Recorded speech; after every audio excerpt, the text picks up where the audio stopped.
हमारे YouTube channel positive health centre में आपका हार्दिक अभिनंदन है। जीवन में अगर कोई सबसे कीमती चीज़ है तो वो है समय।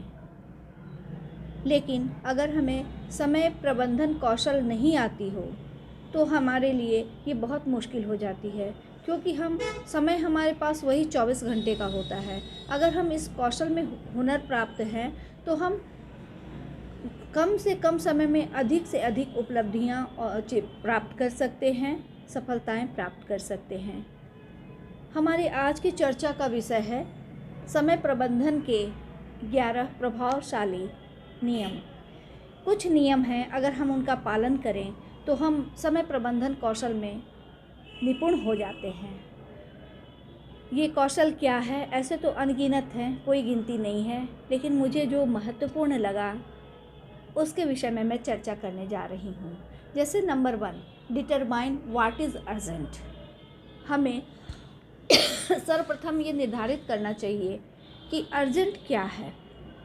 हम शुरू से ही ये जान जाए कि हमारे लिए अर्जेंट क्या है, उसकी प्राथमिकता को ध्यान में रखकर अगर हम अपना शेड्यूल डिसाइड करते हैं तो ये ज़्यादा इफ़ेक्टिव होता है और ज़्यादा सार्थक होता है।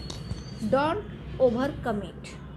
कई बार ये होता है हम अपने स्वभाववश, क्योंकि हमें ना कहना नहीं आता है और सामने से अगर कोई कुछ कह रहा है तो बेचारा कुछ सोच के कह रहा होगा। ये हमारी आदत होती है कि हम उसको कैसे कहें। तो हमारे पास ऑलरेडी वर्कलोड है, हमारे पास अपने जो काम है उसके लिए भी बहुत मुश्किल से खींचतान करके हम समय निकाल रहे हैं और हमने ओवर कमिट कर लिया। ठीक है, मैं कर दूंगा, मैं आपका भी कर दूंगा, मैं आपका भी कर दूंगी।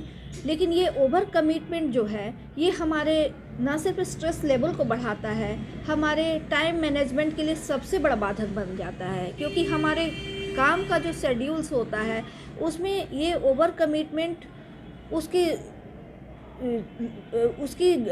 स्थिति को बदतर बना देता है। क्योंकि हमारे पास हमने शुरू में इसके बारे में नहीं सोचा था या ये चीज़ें एक्स्ट्रा हैं, तो इस एक्स्ट्रा में जो हम अपना वक्त बर्बाद करते हैं तो हो सकता है, संभव है कि ज़रूरी चीज़ों में भी हम पीछे रह जाएं या ना कर पाएँ या किसी भी तरीके से करके उसके काम की क्वालिटी को हम ख़राब कर दें। और जो सबसे बड़ी बात यह है कि हमारा मेंटल सेटिस्फैक्शन नहीं रहता है और हम स्ट्रेस्ड हो जाते हैं।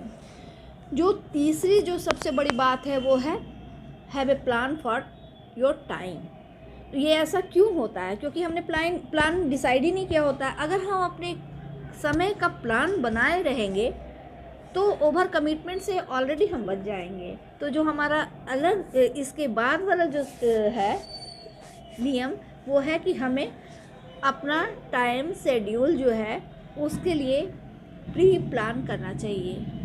अगर हम प्री प्लान किए हों कि हमारे 24 घंटे के टाइम में इतनी चीज़ें हैं, तो कमिटमेंट की स्थिति आएगी तो हम वहाँ पे स्टॉप करेंगे, बोलेंगे कि आगे हम अपने शेड्यूल्स को देखें कि अभी 1 सप्ताह तक ये चीज़ें हम नहीं कर सकते हैं, उसके बाद फिर हम करेंगे। तो इससे हमारे ना सिर्फ वर्कलोड कम होता है बल्कि ओवर कमिटमेंट से हम बचते हैं, स्ट्रेस हमारा कम होता है। मैं 4th जो नियम है वो है अलाउ टाइम फॉर अनएक्सपेक्टेड। हमने सब कुछ, जैसे मैंने कहा, योजना तो हमने बना लिया, लेकिन बहुत सारी चीज़ें हमारी ज़िंदगी में ऐसी घटनाएं घट जाती हैं जो हमारे प्लान से अलग होती हैं, उसके बारे में हमने सोचा नहीं होता, अनएक्सपेक्टेड आ जाती हैं। तो हमारे 24 घंटे हमारे जो वर्क आवर है, जो हमारे काम का तरीका जो हमने प्लान किया, उसमें आधा पौन घंटा एक्स्ट्रा हमें हमेशा बचा के रखना चाहिए जो अनएक्सपेक्टेड के लिए हो। सपोज दैट कि आप बहुत फटाफट घर से आपने ऑफिस टाइम आपको पता है, उस शेड्यूल के अनुसार एकदम 5 मिनट भी आगे पीछे किए बिना आप फटाफट घर से निकल रहे हैं और जब आप गेट पे पहुँचे सामने कोई गेस्ट आ जाते हैं। इसके लिए तो आपने प्लान नहीं की थी और उनसे कितना भी आप टाल मटोल करें, आधे घंटे 10-15 मिनट जो आप बात किए, तो वो फिर आपका समय जो इसमें एक्स्ट्रा लगा तो आगे सारा जो दिन भर का जो आपका रूटीन है वो डिस्टर्ब हो जाता है। लेकिन अगर आप अनएक्सपेक्टेड के लिए हमेशा समय निकाल के 10-15 मिनट एक्स्ट्रा, जैसे आप कहीं जा रहे हैं अपने जॉब पे, तो आप थोड़ा समय पहले निकलिए। आप गाड़ी चला रहे, सपोज दैट कि कोई आप कहीं ट्रैफिक जाम में ही फंस गए, तो अगर एक्स्ट्रा टाइम लेके चलते हो तो आप इस चीज़ के लिए तैयार रहेंगे और अनएक्सपेक्टेड के लिए मेंटली प्रिपेयर्ड रहेंगे। सपोज दैट कि बहुत आप जाम में फंस गए, शॉर्टकट कोई रास्ता आपको पता होगा, तो आप मेंटली प्रिपेयर्ड रहिए ऑलवेज अनएक्सपेक्टेड के लिए। तो ये भी जो है वो आपके टाइम मैनेजमेंट स्किल को स्ट्रॉन्ग करता है। नेक्स्ट जो है 5वां नंबर, हैंडल थिंग वन और focus on one things at a time. एक साथ हरफन मौला की तरह मुझे ये भी करना है, ये भी करना है, ये भी करना है, हम सारी चीज़ों को ले बैठते हैं, नहीं होता है। आपका जैसे डेली के रूटीन में आपको आज 5 इम्पॉर्टेंट काम करने हैं, तो एक साथ 5 को नहीं, आपको प्रायोरिटी देनी है, सब मोस्ट इम्पॉर्टेंट, देन उससे कम, फिर उससे कम, और एक काम को जब तक आप पूरी तरह फिनिश ना कर लें दूसरे काम में हाथ ना बटाएं। तो इससे तो एक है कि आपकी परफॉर्मेंस की क्वालिटी अच्छी होगी, आपको वर्क सेटिस्फैक्शन मिलेगा और तनाव से बचेंगे।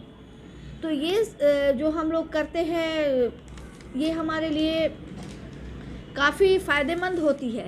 ऐसा नहीं है कि हम एक के बाद एक ही करें, कई बार होता है कि वो सिचुएशन आगे पीछे हो सकती है। नेक्स्ट जो हम छठे नंबर पे कह सकते हैं, क्रिएट रियलिटी डेडलाइंस, है ना। समय सीमा भी हमें बांधनी चाहिए। कई बार हम काल्पनिक तौर पे चलते हैं कि हम इतना कुछ हम सोचते हैं कि हम 2 दिन में ये काम फिनिश कर लेंगे, लेकिन हमारी कार्य क्षमता उतनी नहीं है। तो ये जो हमारे अंदर इतना स्ट्रेस बढ़ा देता है, हम पैनिक होने लगते हैं, क्योंकि हमने कहा कि 2 दिन में हम आपके काम को निपटा के दे देंगे, लेकिन एक्चुअली वो 5-6 दिन में भी पूरी तरह से ख़त्म नहीं होगा। तो जब भी आप डेडलाइन डिसाइड कीजिए, समय सीमा डिसाइड कीजिए, आपको अपनी क्षमता का भी मूल्यांकन करना होगा, सिचुएशन का भी मूल्यांकन करते हुए आपको व्यावहारिक तौर पे समय सीमा निर्धारित करनी है कि आपकी क्षमता के अनुसार आप कितने दिन में कर सकते हैं। तो अगर बल्कि आप 1-2 दिन बढ़ा के भी करेंगे तो उससे फ़ायदा ये होगा कि आपने समय सीमा सपोज दैट कि कहा कि मैं आपको 1 सप्ताह में काम करके दे दूँगा, और आपने 5 दिन में कर लिया, तो इससे एक हैप्पीनेस भी आपकी लाइफ में बढ़ेगी, आपका कॉन्फिडेंस भी बढ़ेगा, और आप इस चीज़ को आनंद के साथ कर सकेंगे बिना स्ट्रेस के। उसके बाद set goal for your self and your time. बिना लक्ष्य तो हम कोई काम कर ही नहीं सकते, तो सबसे पहले गोल सेट करना होगा।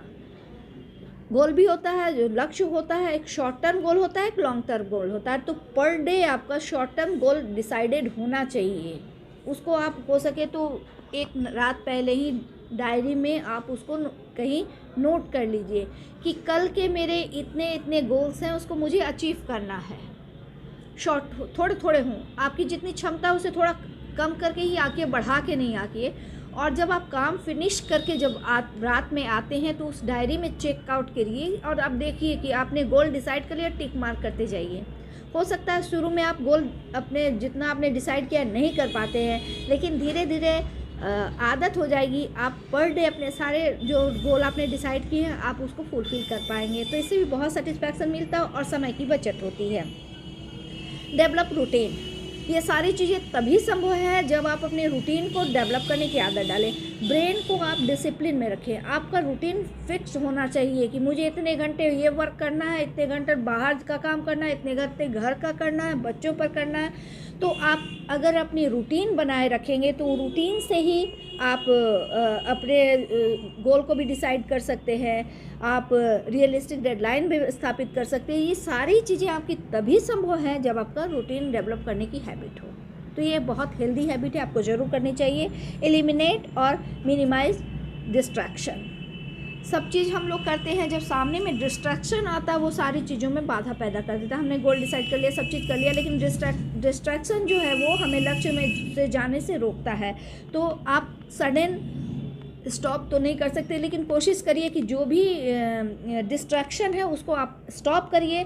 अगर स्टॉप नहीं कर सकते तो आप मिनिमाइज़ तो कर ही सकते हैं। तो आप अपने मार्ग में आने वाले जो भी डिस्ट्रैक्शन है उसको मिनिमाइज़ तो ज़रूर कीजिए।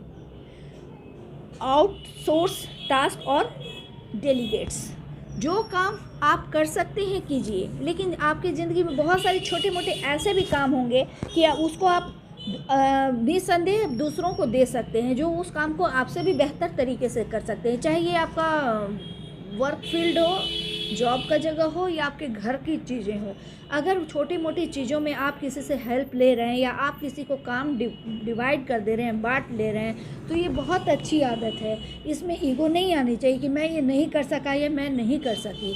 तो इस तरीके से डेलीकेट करके आप अपने काम को आप समय की बचत कर सकते हैं और उस बहुमूल्य समय में आप और भी इम्पॉर्टेंट वर्क को करके अपने लाइफ को ज़्यादा मूल्यवान बना सकते हैं, अपने लक्ष्य को ज़्यादा मूल्यवान बना सकते हैं।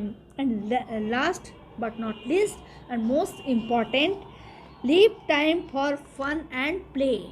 हम सभी मनुष्य कोई कंप्यूटर मशीन नहीं है, हमारे पास दिमाग है, शरीर है, दोनों को ही आराम की ज़रूरत है। हम मशीन की तरह खटते रहेंगे तो हम कंप्यूटर नहीं हैं।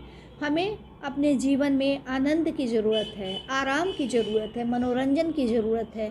तो आप जो भी रूटीन डिसाइड करिए, आप जो भी डेडलाइन डिसाइड कीजिए, उन सारी चीज़ों में इस बात को इग्नोर कभी मत कीजिए कि आपकी लाइफ में फ़न, प्ले, एंटरटेनमेंट का भी एक महत्वपूर्ण स्थान है। बड़े बड़े जो लोग बहुत उपलब्धि प्राप्त होते हैं, उनमें से कुछ लोगों को मैंने कहते सुना है, अरे ये सब हम लोग लाइफ में बहुत बड़ी बड़ी चीज़ कर रहे हैं, ये सब क्या कोई मतलब नहीं है, मनोरंजन कर रही हैं हम लोग तो ये काम कर रहे हैं। मनोरंजन आपके लिए उतना ही ज़रूरी है जितना सबके लिए ज़रूरी है। शरीर को आराम की उतनी ही ज़रूरत है जितनी सबको ज़रूरत है, आप कितने भी इम्पोर्टेंट पोस्ट पे क्यों ना हो। क्योंकि गाड़ी लगातार चलाते रहिए, पेट्रोल मत डालिए, और डालिए भी तो लगातार चलाते रहिए तो इंजन गर्म हो जाता है, धुआं निकलने लगता है। तो हमारा शरीर कुछ इससे अलग नहीं है। शरीर, तन और मन दोनों को आराम की ज़रूरत है। हो सकता है कि डेली आपके पास बहुत वर्कलोड हो, आप डेली इंटरटेनमेंट को, फ़न को, प्ले को वक्त नहीं दे सकते हैं। वीक में एक दिन तो दे सकते हैं, नहीं दे सकते हैं तो आपको वो सारे समय जो आपको मैंने बताए उससे जो समय बचता है, कम से कम आधा घंटा, 1 घंटा आप ऐसा निकालिए जिसको आप 100% एंजॉय करें, आराम करें। आराम के समय कोई भी चिंतन और स्ट्रेस की बातें ना सोचें। चिंतन कीजिए, चिंता मत कीजिए। मैंने पहले कई वीडियो में बताया है कि आराम करने का मतलब ये नहीं कि आप लेट गए और तरह तरह के निगेटिव थॉट्स, आप मन से भी एकदम रिलैक्स होकर आराम कीजिए। तो इस तरीके से अगर ये 11 स्टेप्स, ये 11 नियम को आप फॉलो करते हैं तो आप टाइम मैनेजमेंट स्किल को अपने अंदर बड़े सहजता के साथ डेवलप कर सकते हैं। आपको हमारी वीडियो अगर अच्छी लगती हो तो लाइक करने में बिल्कुल भी कंजूसी नहीं करनी चाहिए। और हाँ, अगर अभी तक आपने हमारे चैनल को सब्सक्राइब नहीं किया है या आप पहली बार हमारे इस चैनल पे में हमारी ये वीडियो देख रहे हैं तो प्लीज़ सब्सक्राइब कीजिए।